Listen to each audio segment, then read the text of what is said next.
welcome back to Hannah's Inner Healing channel, the channel dedicated to your inner healing and mental health. So today we are going to talk about recovery of honor, chosen ones and the recovery of honor. So life is about seasons. There's a season where you will be despised. There's a season where people look down on you as a chosen one. You will have to go through so many processes. But there's also a place where now God comes and exalts you and uplifts you and gives you leadership position because of what you have had to go through. Again, my name is Hannah Njeri. I have a background in Masters of Divinity in Theology. I have a degree in Sociology and Politics and a certificate in Trauma Counseling. So today we are talking about recovery of honor after you've gone through a lot of trauma as a chosen one. Like I said before, chosen ones go through a lot. They go through a lot when they are being molded by God from childhood. And this is to prepare them for leadership. When you're going to be a leader, God's leader, God has to make sure he has taken you through processes where you will be empathetic to other people. Your heart will be broken brutally. You will go through abuse. You will go through hardships on your own, because most of the time chosen ones are separated. People will misunderstand you. Your name will be slandered, dragged through the mud by Satan. And then you will find that's the time people reject you. You go through all these, heart, wrenching or crushing events in your life. But these events, later on, God now begins to heal you. First of all, to test you, to heal you, to test you, and then to elevate you. So, how do you recover your honor?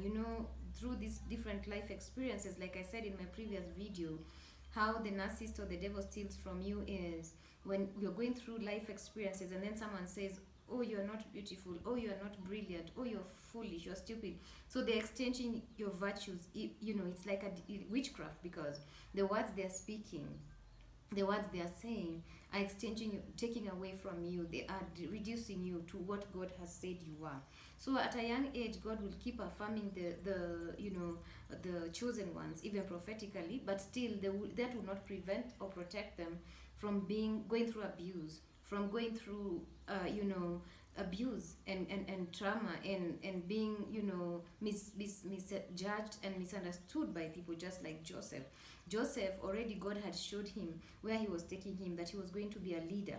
But before he got to that leadership, you remember, that prophecy did not protect him from going through the pit, Potiphar's house, from being sold to a foreign land. It was still part of the process. So the process has to be done.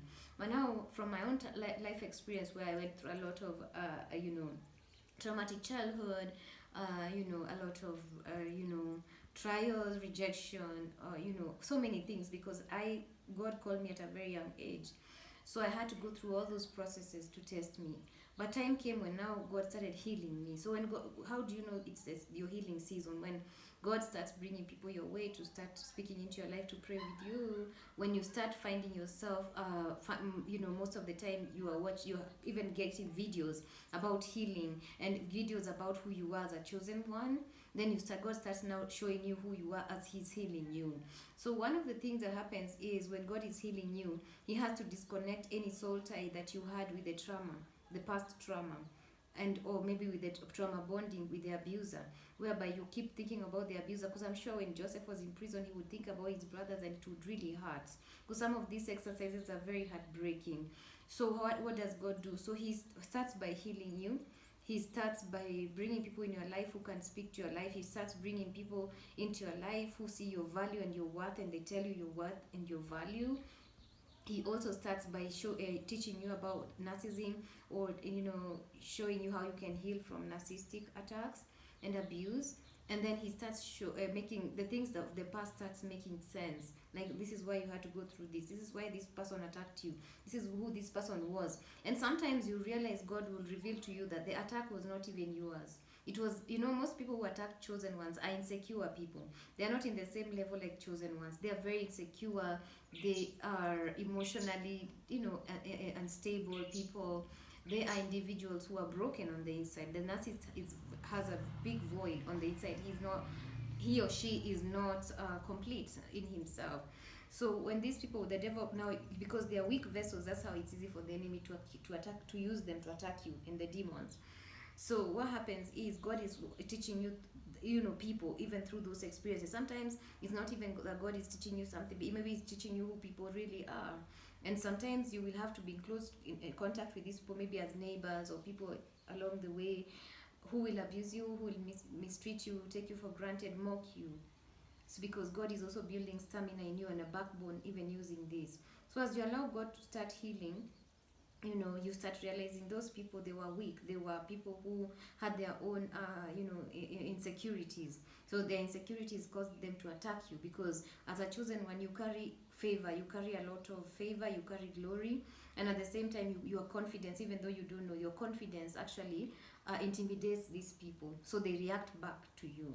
So that's why you find, because of your strength and who you are as a person, you'll find always gangs of people attacking you. People will always come against you in gangs because of the kind of gifting you carry. Like Joseph's brothers, they came against him, one person, all of them against him once.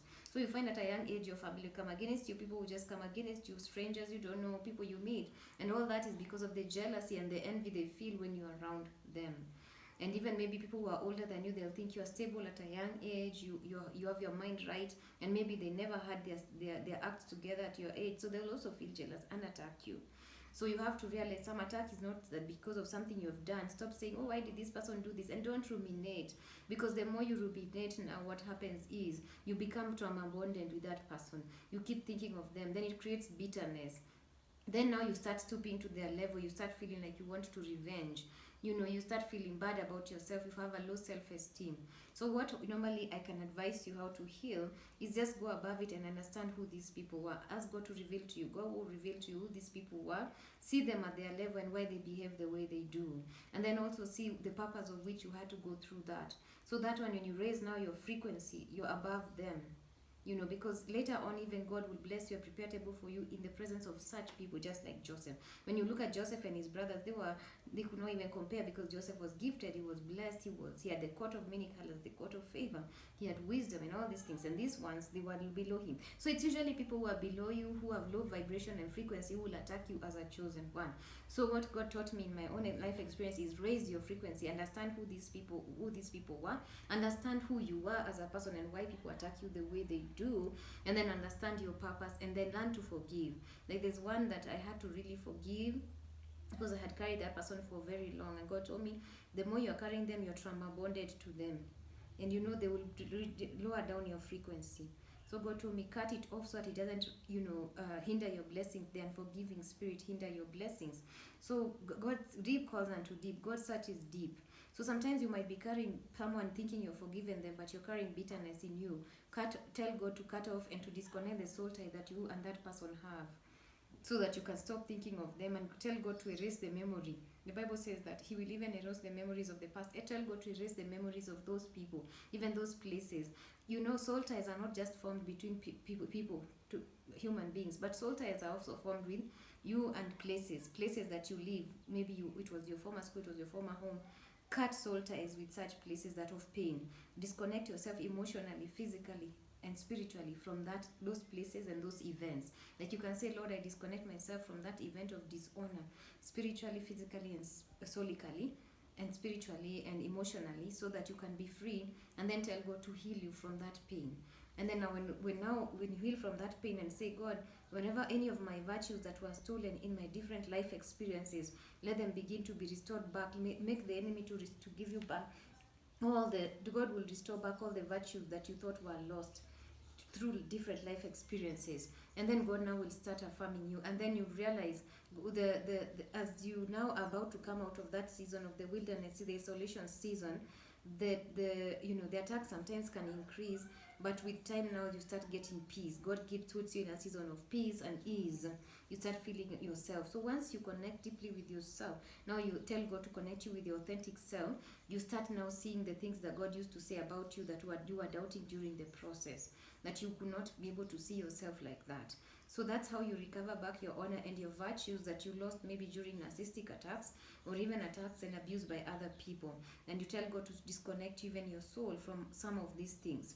And let me tell you, when you deep inside a narcissist, they carry feelings of embarrassment, toxic shame, and rejection. So what they do when you're coming into their life, because you're like a sponge, you're very discerning, your spirit is so, alive. So when you come into a toxic environment, you feel that impact, you feel that thing, because you're very sensitive in the spirit. So once you disconnect yourself solically, you realize your emotions start picking up. Or when you start disconnecting solically and you heal from the narcissistic abuse and stop ruminating about what they did and what they said, you realize your energy starts coming up again, and you start flourishing, and you start being happy, because most chosen ones have this, positive energy around them, positive outlook to life. They always want to better themselves and grow from level to level. But now when you find narcissists, they are empty holes that they want to keep taking people's energy. So disconnect yourself, learn what about narcissism. I've taught, you can check some of my videos that I taught about narcissism, and you can also check other videos by people like Battelle Skater about narcissism, and you learn a lot what about narcissism and know how to disconnect yourself. So once you disconnect yourself, you heal, then tell God to give you your virtues back, your honor back that was taken away from you, because you will find a chosen one will go situations whereby they are dishonored. People mock you, because that's part of the process. But when God now comes to heal you, you receive. So what you need to do is cooperate with God in the season of healing. Cooperate with God in the season of restoration. Don't allow your mind to wander and to ruminate so much about the past. Now start seeing yourself. Start seeing what God has said about your life and who you really are, and tell God to erase the memories of the past, the people of the past, to disconnect you solically with places of the past, and even to erase the words that they were speaking against you, because words are powerful. Words are energy. Destroy the energy and the demonic spirits behind those words. Bind those spirits. Destroy those demonic attachments with those words, and now you set yourself free and start validating yourself. Speak the word of God over your life. Speak life. Speak affirmations in your life, and that's how you start healing. In my other video, I forgot to mention that trauma can also manifest as skin diseases and blood disorders. Another thing you can do is tell God to cleanse your blood, tell God to heal your skin. And then as a chosen one, avoid to have just, intimacy with just anybody or sexual ties with people, because as you're exchanging, sex is spiritual more than physical, and as exchanging energies, you can even acquire trauma through sex.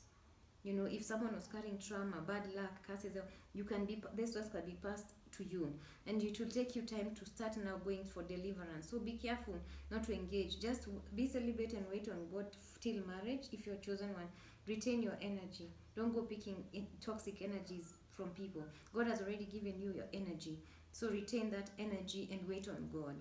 And always keep watching out for your heart. Don't carry bitterness. Don't carry people, because when you carry people, it hinders you from progressing forward.